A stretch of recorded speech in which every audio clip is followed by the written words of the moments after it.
If you want a custom build, need it done fast and on a tight budget, then you need to push it every week.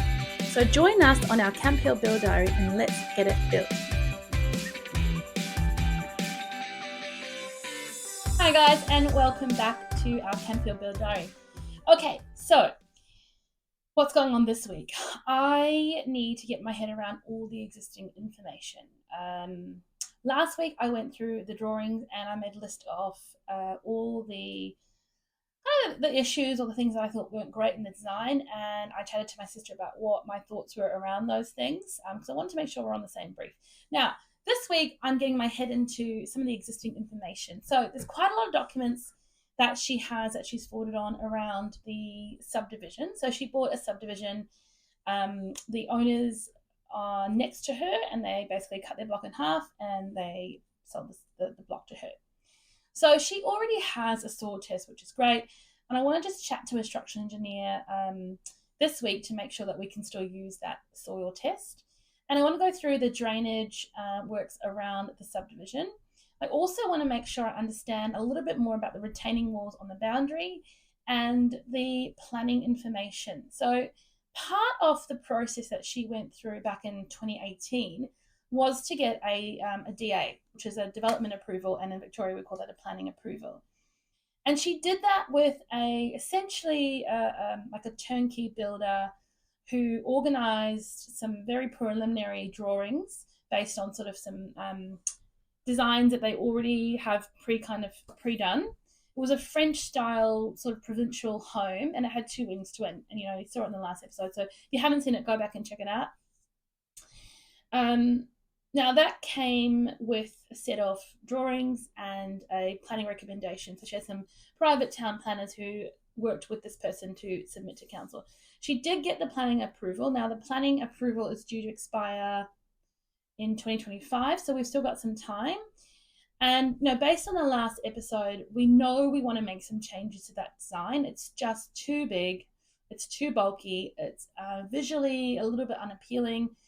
I think it's missed some core design opportunities. And unfortunately, when you can't visualize some of these things, or you don't quite know how they're going to operate when you're in a lived-in experience, and people who haven't built or renovated or don't have that visual tool in their toolkit, they do struggle with this stuff. So I kind of I know I want to change the design. So I know then I'm going to have to go for a planning amendment. So what I got done this week was I had a preliminary chat. Gosh, that's a hard word to say.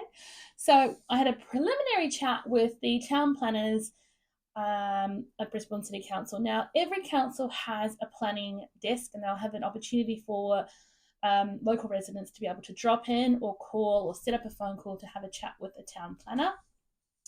And this is a resource that council will offer at no cost.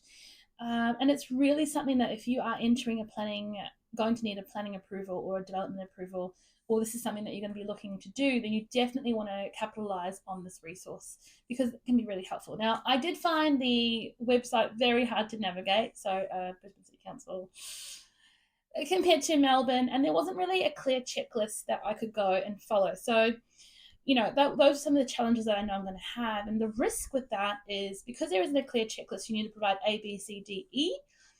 It means that I can go away and get some of the work done.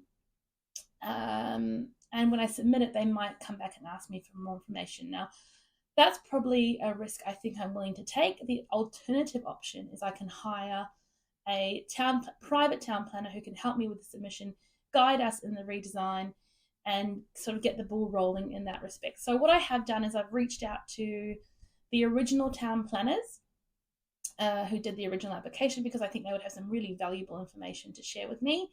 And I'm really keen to understand their view on any changes. Now, since the planning approval was done back in 2018, there have been two new houses that have been built on the street. So we've seen them on street maps. We haven't officially been there. But I would love to see them in real life. And I think that that's going to set us up for getting a little bit of a feel into what we can do and how far we can push this planning amendment through. So our first massive challenge in this project is going to be to get a planning amendment approved for a new design. Second to that, we need to redesign.